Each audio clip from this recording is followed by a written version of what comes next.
Welcome into the Heat Report, and on today's show, we have a loaded Heat trade rumor, and it is all surrounding Bradley Beal, the Washington Wizards shooting guard, because yesterday, NBA insiders came out with a report. Shams and Woj teamed up here, giving bits and pieces of nuggets on Bradley Beal, all different, but all things led to the Miami Heat, in that the Wizards and Bradley Beal could be working together on a trade. We'll dive into it in today's video, as the Heat are the favorites to land Bradley Beal. So here are the latest. Shams, he tweeted out, Wizards and Beal have a mutual interest to work together on finding a trade. Beal, long-lasted rumor guy in the NBA, where a lot of teams were always like, when is Beal going to ask out of Washington? Always putting up good numbers, really good basketball player, never winning in Washington. So people are always like, when is he going to get traded? Now, one thing to note is Beal is the only player in the NBA with a full no-trade clause. We'll dive into that a little more into the future, but that is a significant nugget on Bradley Beal, because he basically can choose what team he's traded to. And as I just mentioned, the Miami Heat have emerged as the favorites to trade for Bradley Beal. And I'll tell you what, guys, if the Heat do make a move and trade for Bradley Beal, hell, if they make a move and trade for Damian Lillard, we will be here every step of the way, all the way up to the trade actually happening. So please subscribe. We're 13 subscribers away from 1,400. Let's hit there on today's video. You don't want to miss a thing surrounding your Miami Heat. Now let's look exactly what Shams said when it came to Damian Lillard. He tweeted, "It is unclear whether the Wizards will ultimately decide upon a rebuild or if they can find an acceptable trade, but sources said both sides are working to find the path forward, with the NBA draft looming on June 22nd. The sources, who were granted anonymity because they were not authorized to discuss the matter, said the Miami Heat are expected to be prominent suitors for Beal if he reaches the market." And one thing I'll have to say to the Miami Heat fans out there is buckle up. We've already got Damian Lillard rumors, Kyrie Irving rumors, Bradley Beal rumors. Now, before we filmed, I saw Kendrick Perkins say Miami should try to get Ja Morant, and he wants Morant to go to Miami because that's the best culture for him. There's just unlimited rumors out there on your Miami Heat, so just buckle up. This is going to be a fascinating offseason, and they better come away with some type of star. But here's what Woj said. With the NBA draft looming on June 22nd and free agency commencing on July 1st, conversations on Beal's future with the Wizards are expected to become more frequent, sources said. And I'll say this, it makes sense if he gets dealt before Thursday's NBA draft. And I'll say this because really two reasons.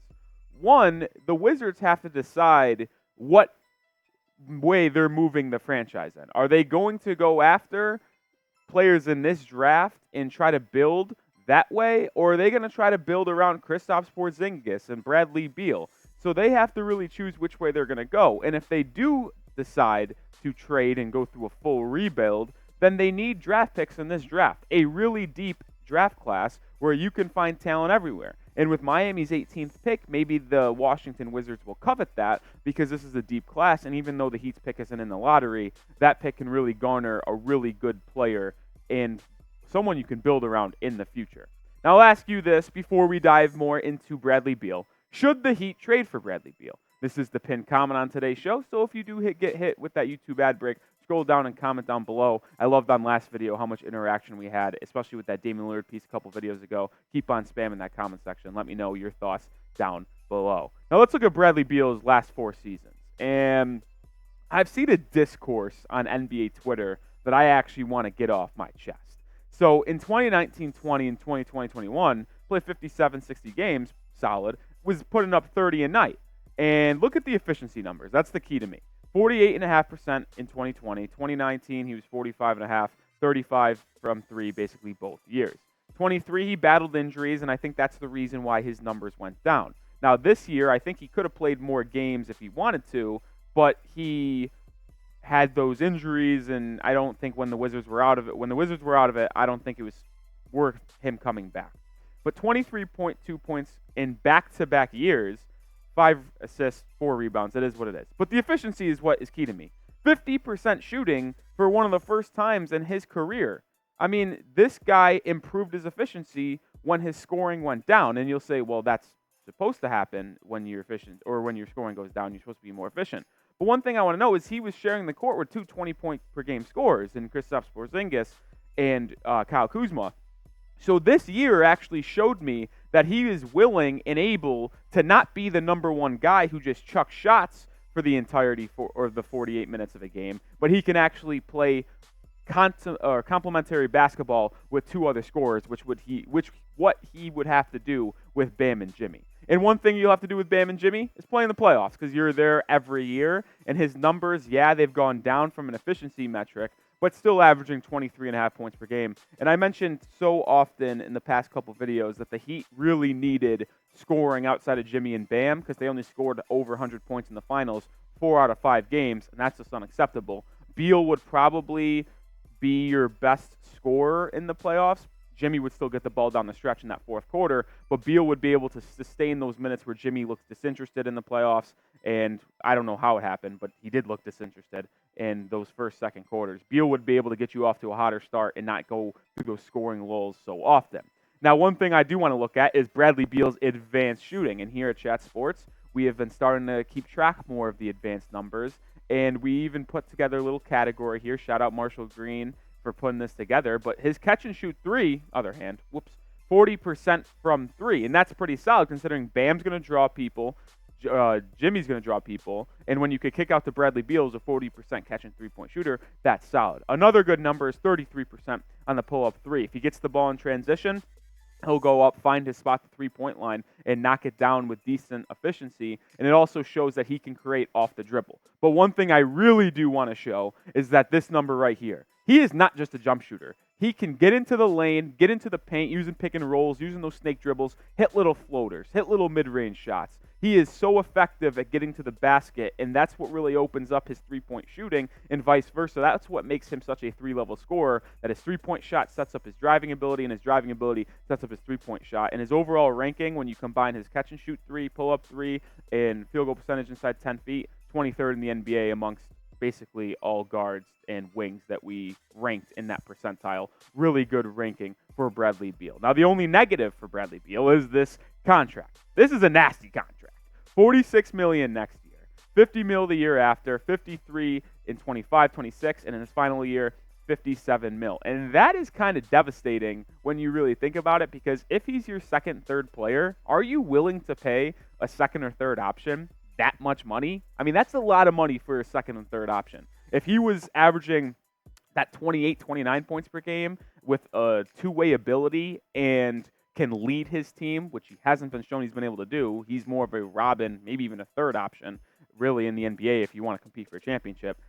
I get he would get that money, but I don't think you can pay someone that much to be your second and third option, and that's why Bradley Beal's value in trades are so low according to Woj. Like, he's not going to fetch the Rudy Gobert like 5 first-round picks. You might be able to send one good player and 1 or 2 firsts for him because of how bad that contract is. And he also has a no-trade clause. And we talked about this a little bit earlier in the show, but I think I want to go more in depth on it right now, is that this no-trade clause is a full no-trade clause, which means he basically can pick what destination he wants to go to and what package he can go for. Because if the Heat were to, say, offer, not going to happen, but offer Bam Adebayo for Bradley Beal, and he can just look at it and say, no, I'm not going to do that, because why would I want to get traded to Miami when Bam's not going to be there? So Bradley Beal holds all the power here. Obviously, the Wizards are still going to ask for a first and a young player, but if there's not that much of a market out there for Bradley Beal, Beal can choose basically the package he goes for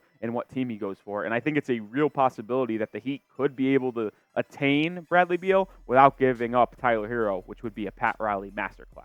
Now let's look more in depth at Bradley Beal, and I want to show you guys that shot chart where Beal's career is. And obviously, dark blue and a lot of blue is where he does most of his work.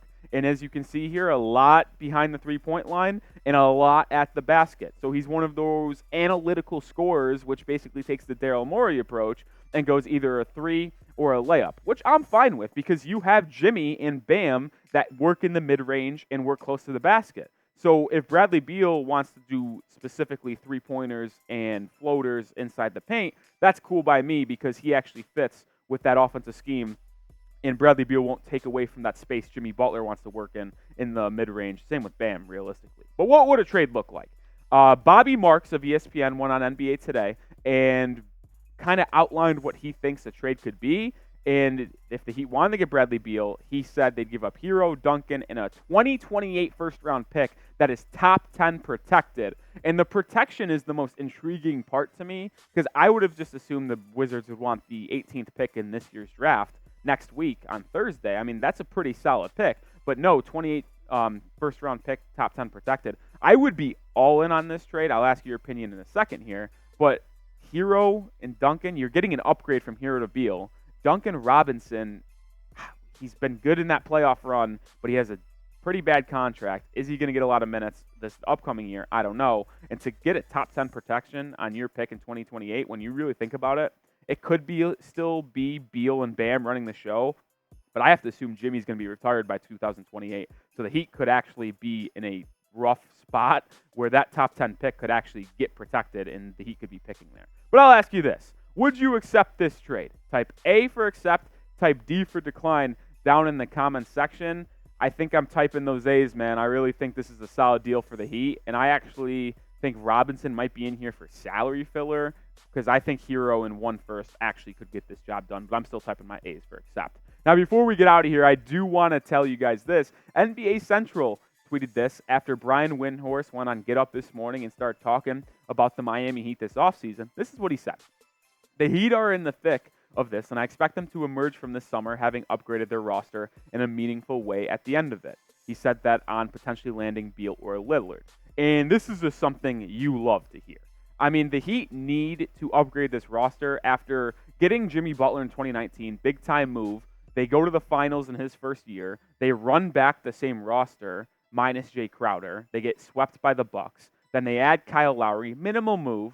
They are the number 1 seed in the Eastern Conference, lose in Game 7 at home in the Eastern Conference Finals. Then they lose P.J. Tucker, so they added Lowry and Tucker that year. They lose Tucker, and then they get to the finals. So they've kind of been pedaling with the same lineup and roster over the past 3 to 4 years, just minus some very minimal gains and losses. I think it's time to go full shakeup, add a third star, because the Heat need one. Jimmy and Bam have shown that they can be a duo in this league that wins you games and plays at the highest level. Now, they do need that third scoring punch. A lot of people were hoping it would be Tyler Herro, and I get that he was injured, but I don't think Herro shows the defensive ability and consistency to be efficient in the playoffs if the Heat want to get over that hump. So I think getting a third star, whether it be Dame or Bradley Beal, is necessary for your Miami Heat. And one last thing before we really get out of here is I see a lot of Heat fans hesitant on Twitter to go in on Bradley Beal because they're like, well, what if Damian Lillard's available and he wants to come to Miami? Because obviously Damian Lillard's a way better player than Bradley Beal, and Lillard would arguably be your number 1, where Beal could be your 2, 3. I just want to let you guys know this. Risk not going in on Bradley Beal and for a lower price, 1. And 2, if you stay out on Beal because you want Dame, what if Dame just returns to Portland? And now Beal is, say, in Philadelphia on one of your rival teams. You missed out on Beal, you missed out on Dame, and now you're holding here with nothing in your hands running back the same roster. I get that Damian Lillard is the prime possession and someone who would make the Heat probably the title favorites if it was Dame, Jimmy, Bam. But I think I would go in on this Beal trade now and not risk missing out on both if Dame just returns to Portland. And it's also got to mention that Dame would cost way more. So you'd be able to hold a better roster around Beal, Jimmy, Bam than you would Dame, Jimmy, Bam. Well, that's going to do it on today's video. Make sure you are subscribed. We're here breaking down all the Miami Heat news and rumors, especially these trade rumors in the offseason. So hit that sub button, and hopefully I see you tomorrow on the video on the Heat Report.